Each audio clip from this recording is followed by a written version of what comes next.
అందరికీ నమస్కారం. మళ్ళీ అయితే ఈ క్యాప్సికమ్ కర్రీతోటి అయితే వీడియో స్టార్ట్ చేస్తున్నాను. అందరైతే ఇలాగే ఆదరించండి ఫ్రెండ్స్. ఇప్పుడైతే క్యాప్సికమ్ కర్రీ చేస్తున్నాను. క్యాప్సికమ్ కర్రీ ఎలా చేయాలనేది మొత్తం ఫుల్ వీడియో అయితే తీస్తున్నాను, చూడండి. ఓకేనా ఫ్రెండ్స్? ఇలా క్యాప్సికమ్ అయితే ఇలా ఉంటుంది. ఇప్పుడైతే దీన్ని కట్ చేసి ఈ మధ్యలో అన్నీ తీసేసి ఇట్లా గింజలు తీసేసి అయితే పీసులు కోసుకోవాలి. అలాగే మన ఛానల్లో అమ్మ కిచెన్లో మంచి మంచి వీడియోలు, ఫుడ్ వీడియోలు అయితే ఉన్నాయి. వెళ్ళి చూసి ఏది నచ్చిందో నచ్చలేదో అనేది కామెంట్ అయితే చేయండి ఫ్రెండ్స్. అట్లాగే క్యాప్సికమ్ కర్రీ ఫుల్ వీడియో తీస్తున్నా. కర్రీ ఎలాగ చేయాలనేది చూపిస్తా. ఇట్లా లోపలి అన్నీ గుజ్జుతోటి సహా తీసేసి ఇప్పుడు పీసులు కోసుకోవాలి. 1 కేక్ దగ్గరలో ఉన్నాం కాబట్టి మీరైతే సబ్స్క్రైబ్ చేసుకొని ఇలాగే సపోర్ట్ చేయండి ఫ్రెండ్స్. ఓకే, క్యాప్సికమ్ కర్రీ చేసుకున్నాడు. అసలు ఇది కర్రీ చేసుకుంటారా, పెద్ద మిర్చి, ఇది దొడ్డు మిర్చి అని అనుకుంటారు. కానీ కర్రీ చేసుకుంటే టేస్ట్ అయితే చపాతీలకైనా వేడి వేడి రైస్లకైనా కర్రీ బాగుంటుంది. బీరకాయ కర్రీ లాగా టేస్ట్ అయితే మంచిగా ఉంటుంది. సేమ్ బీరకాయ కర్రీ లాగానే ఫ్రై చేయాలి. దీంట్లో పెసరపప్పు కూడా వేసుకోవచ్చు, ఇంకా టేస్ట్ ఉంటుంది. కానీ నేను వట్టిదే వండుతున్నా. చూడండి ఫుల్ ప్రాసెస్ మొత్తం చూడండి ఫ్రెండ్స్. క్యాప్సికమ్ కర్రీ అయితే ఉల్లిగడ్డ, పచ్చిమిరపకాయలు, కరివేపాకు, అట్లాగే క్యాప్సికమ్ కూడా చిన్నగా వేసుకోవాలి. ఇప్పుడైతే ముగ్గురు వేస్తే మనకు ఆయిల్ అయితే కొంచెం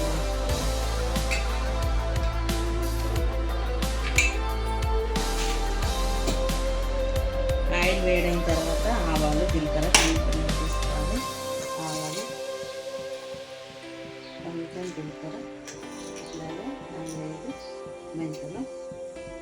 వాయింటి గింజలు వేసుకుంటే కూడా టేస్ట్ మంచిగా ఉంటుంది. వాయింటి గింజలు అంటే ఇట్లుంటాయి, మన సబ్జా గింజలు లాగానే ఉంటాయి. ఇవి హెల్త్కు ఇవి కూడా చాలా మంచిది అన్నట్టు. ఇవి పండు కింద పడితే తింటా ఉంటే టేస్ట్ అయితే మంచిగా వస్తుంది. టమాటా కర్రీలా, పప్పుచారు పోపు వేసుకుంటే చాలా మంచిగా ఉంటాయి అవైతే. ఉల్లిగడ్డ, పచ్చిమిరపకాయలు రెండు ఒకసారి వేస్తాం.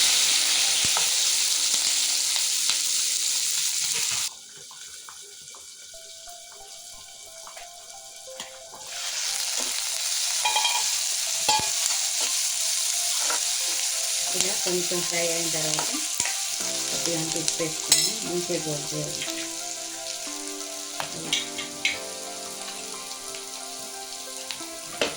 కర్రీకి సరిపడా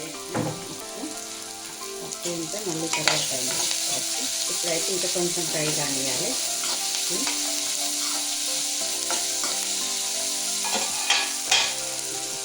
ఫ్రై అయినాయి కదా, కాస్తంత అల్లం పేస్ట్, అట్లాగే పసుపు ఇవి కూడా వేసేసి కలిపేసి కాస్త కరివేపాకు వేసి పీసులు కూడా వేసుకుంటాం.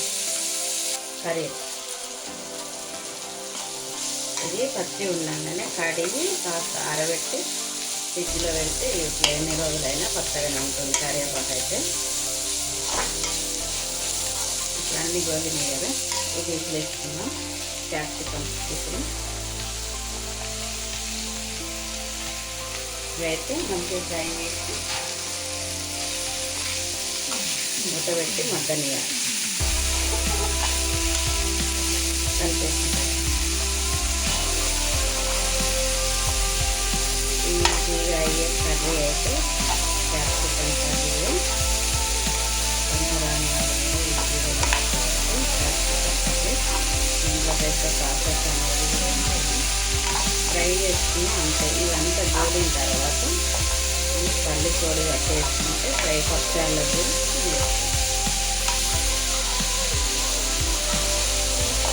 ఇట్లా కలిపి 5 నిమిషాలు మూత పెడితే వాటర్ అనేది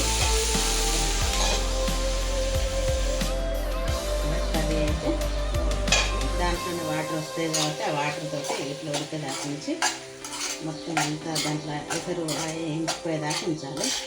ఉంచేసి వక్క అయితే మంచి ఉడికి కొత్తిమీర వేసి స్టవ్ ఆఫ్ చేసుకుంటే క్యాప్సికమ్ కర్రీ రెడీ. ఆయిల్ చూసారా కొంచెం పోసినా ఉడుకుతుంది. ఇది క్యాప్సికమ్ అనేది బాగా వేసిన అవసరం లేదు. క్యాప్సికమ్ కర్రీకి ఆయిల్ అయితే ఎక్కువ పట్టదు. చూడండి కొంచెం పోసిన ఆయిలే కనబడుతుంది. కొంచెం ఒక 2 నిమిషాలు పువ్వు పెట్టేసి కర్రీ 2 సార్లు ఇట్లా కలిపేసి ఇది వేడి వేడి క్యాప్సికమ్ కర్రీ సింపుల్గా చేసుకోవచ్చు. ఓకేనా ఫ్రెండ్స్, కొత్తిమీర వేసుకున్నాక టేస్ట్ అయితే భలే ఉంటుంది. ఇట్లా కర్రీ రెడీ. ఓకేనా, బాయ్ మరి.